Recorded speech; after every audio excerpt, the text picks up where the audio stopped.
Welcome back to the conversation in News Central Television. Moving now to Liberia, where vote counting is underway as President George Weah seeks a second term amidst allegations of corruption and economic hardship. Approximately 2.4 million people were eligible to vote in the elections. Turnout was high, and the peaceful vote is seen as a success, despite challenges and delays in some areas. Analysts predict a likely runoff in which George Weah, a former soccer star, is expected to hold on to power. His main challenger is former Vice President Joseph Boakai, who campaigned on rescuing Liberia from what he considers mismanagement. In addition to the presidential election, voters have selected members of the lower house and half of the Senate. While the campaign has been mostly peaceful, sporadic clashes have occurred, raising concerns about election-related violence. Now, joining me this evening on the conversation is Professor Kyne, an international human rights advocate, joins us from the Liberian capital, Monrovia. A warm welcome to you, Professor Kyne, and thanks for joining us on the conversation. Thank you. Thank you so much. Now, Professor Kyne, what's your personal assessment of the conduct of the just concluded presidential elections in Liberia and the performance of the Liberian National Electoral Commission?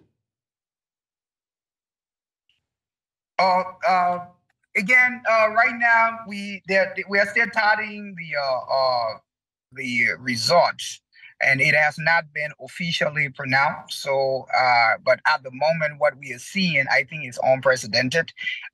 There are two words that keep resonating at the moment: acceptance and denial. And we are hoping that when these results come up, that whether be it for the ruling party or for Joseph Boakai, that they will accept the result. But there are a lot of unprecedented experiences, especially the numbers that are coming in at the moment for Joseph Boakai. I think the expectation was not, we didn't expect that much, but at the moment, it is very challenging. So I think the ruling party at the moment, they are currently going through what I would call just waiting to see, because I think everybody now just waiting what the election commission will announce. But at the moment, there are two words, like I said, that keeps resonating, and those words are denial and acceptance. Now, I mean, looking at elections, having covered a number of elections in Nigeria, monitored across the continent in Africa, has anyone claimed victory yet? Because we often see that 24 hours after the polls, we begin to see statements from different sorts of parties. It's either the ruling party claims victory or the opposition. Has there been any official announcements from any of the parties, including President Weah's party? Well, very interestingly, the ruling party have had two press conferences since this morning. The city mayor, Jefferson Kurji, have had a press conference, I think, trying to inform the public that one of the Liberian news network, which is Spoon Network, that what the result that they were given were deceptive, and that the Liberian people should not listen to that. And then also just within a few hours ago, the Moserado District 8 Representative Akara's Gray, which is part of the CDC, also came out to give statement relative to his opposition, saying that based upon the tally result that have already been provided in the district, that he has won the election, and he's just waiting for NEC to pronounce the result. But we have had two press conferences so far relative to those experiences. Now, Professor Kyne, what communication? Yes, say that again? Yes, Professor Kyne, what communication are we getting from the National Electoral Commission? Have they issued any statements, and when are we expecting final results and announcement of the winner of the presidential elections by the Liberian National Electoral Commission? Well, we were just told by them that they will be giving a press release, I think, 4 o'clock, and I think it's almost 19 or 20 minutes after 4 at the moment, or even 4:30. But we are still waiting on their result, but they haven't spoken yet, so we cannot validate, or let me not say validate. We cannot. What do you anticipate, Professor Kyne? Do you think we're going to get the all results? They're 20 minutes late, but when they do speak, are we going to get the final results today? No, it's not going to happen. And the reason why I said that, even though the elections were taking place yesterday fully, there were other counties, those hard-to-reach counties, the ballot material, the electoral material did not reach that on time, and so they arrived this morning. And so people are still voting as we are speaking in other rural areas that were hard-to-reach areas. And so I think the election is still going on at the moment. But the title sheet for Monrovia and other areas have already been stuck on or posted on the various polling station walls, and they have been announced by local stations and online through Facebook and other social media network. But it's probably going to take 3 days for the Election Commission to announce the total results of the entire country. Now, Professor Kyne, looking at security during the electioneering period, one often looks at pre-election security, the election proper security during the elections, and post-election security. That maintaining peace during elections is very crucial. What do you think are the key contributing factors to the peaceful atmosphere of this election, and do you foresee any potential post-election stability challenges in Liberia? I'm not thinking in those lines at the moment. I think the Liberian people are not thinking in those lines. Like I said, there are two words that keep resonating: acceptance and denial. So we are hoping that when those results come up, that whosoever, I think the government, those two press conferences that were released by the ruling party representatives, they were very meticulous to indicate to us that if the result goes the other way, they would accept it. If it goes the other way, so it's the word again, accepting. So they just have, whatever happens, I think everyone should accept the result. We have international community, we have the military right now mounted in various areas.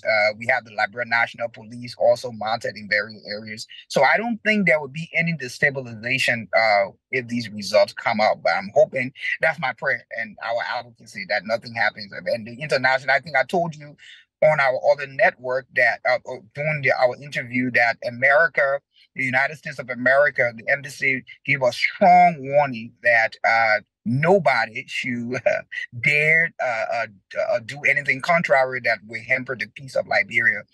So I think the entire nation is aware, all politicians are aware of that. If not, they will be sanctioned or they'll be given visa restriction, and their family as well will be given visa restriction. So I think everybody is very much aware, and they are conversant, and they are adhering to those international strict restrictions that have been given relative to the peace of Liberia. Now, Professor Adam Kyne, you did mention during the course of our conversation this evening that polling was still going on in some places, and I'm sure this is as a result of logistical challenges. The logistical issues related to the delayed arrival of election materials and the use of canoes for ballot transportation are noteworthy. How might these challenges impact voter confidence in the fairness and transparency of the election process? And also, given the logistical hiccups, could you elaborate on the level of confidence and accuracy and legitimacy of the results of the election results that will be announced? There will be a strong legitimacy relative to the announcement, because every political party is represented in every polling station. That's one. Not only that, but we also have international observers in each of those polling stations.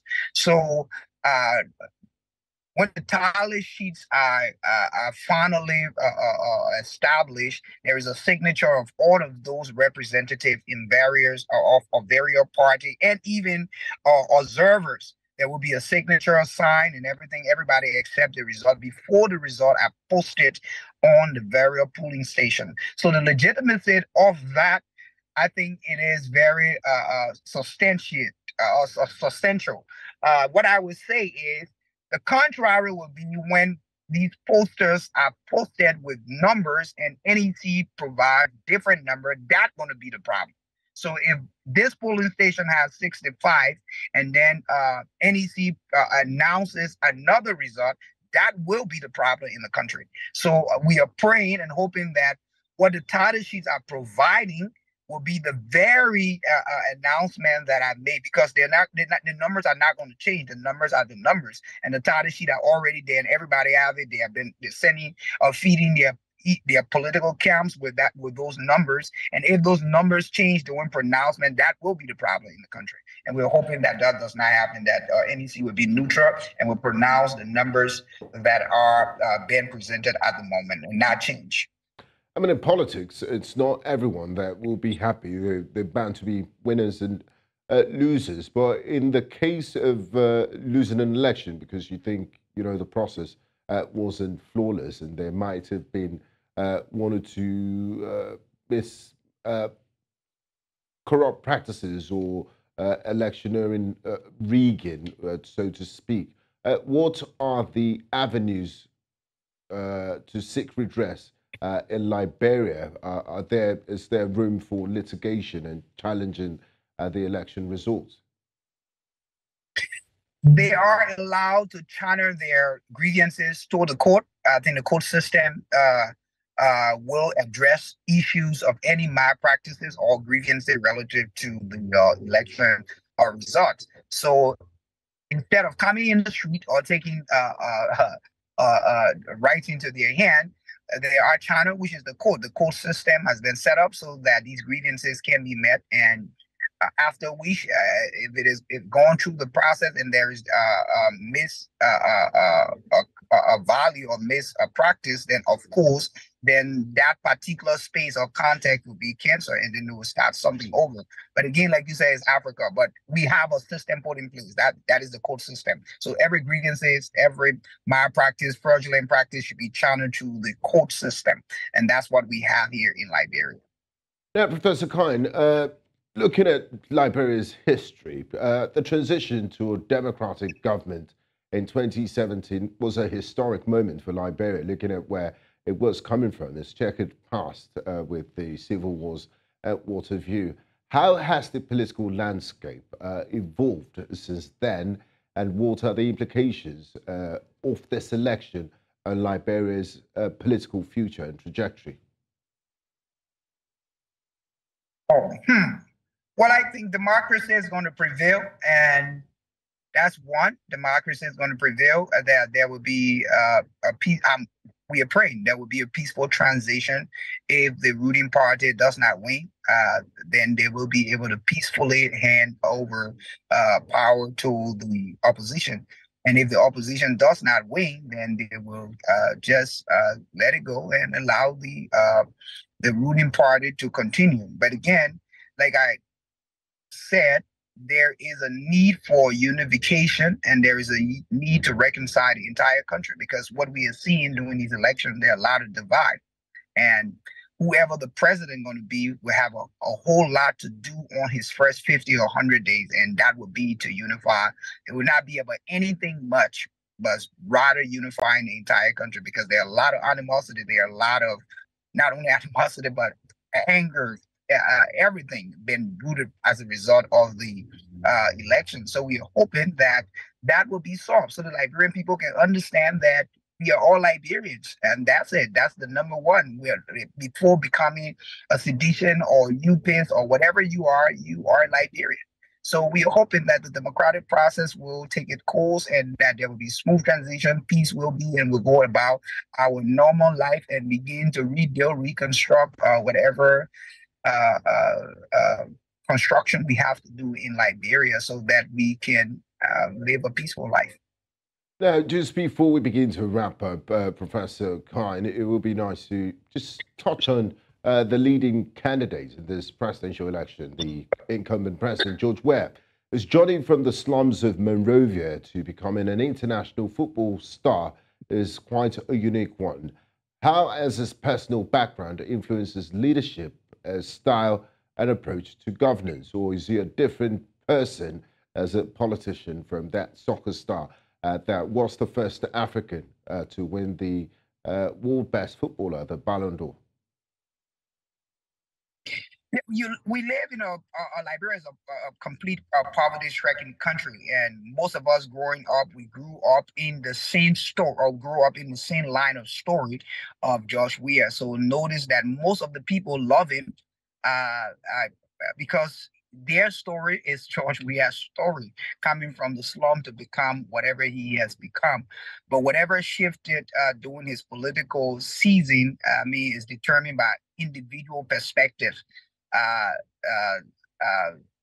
Whether be a great leader or politician, Just Weah is not a politician. I think he's a guy who's a humanitarian who loves sport and what have you. And coming in as a politician, I think may have had some transition. He had to learn, unlearn, relearn some things. So it was challenging for his leadership and for especially these 6 years. So I think that's what the Liberian people, his story is everybody's story. Everybody most of the kids in Liberia who are soccer players, they think they can be president. But most people think you don't have to get all the education you need now to be president, because George Weah was a football star and became a president, then anything can happen in Liberia. So I think we need to also change that mindset that education matters, that everyone should at least pursue some level of education to be a better person. And it just happened by coincidence that it just once in a while that such thing will happen. And I think that's just the mindset and the changes in Liberia that we need to change, that so the young people can prioritize education. Because some of the things that I heard during the political campaign was that whether you know book, you don't know book, it doesn't matter. Whether you're educated, where the educated people that didn't do more to this country. So I think we need to change so Adam, that. Kyne, just because of our Liberian viewers, we won't be doing justice if we don't balance the conversation. Now, former Vice President Boakai is contesting for the elections, and he says he wants to rescue Liberia from mismanagement. Do you think his experience in politics would have been an advantage in this polls? And looking at his background, would it count as someone that's been vice president? Would it be a positive trait for him to have going into the elections? Well, he has had 40 years of experience in government and been the vice president of the Republic of Liberia. So I think he knows the in and out of government.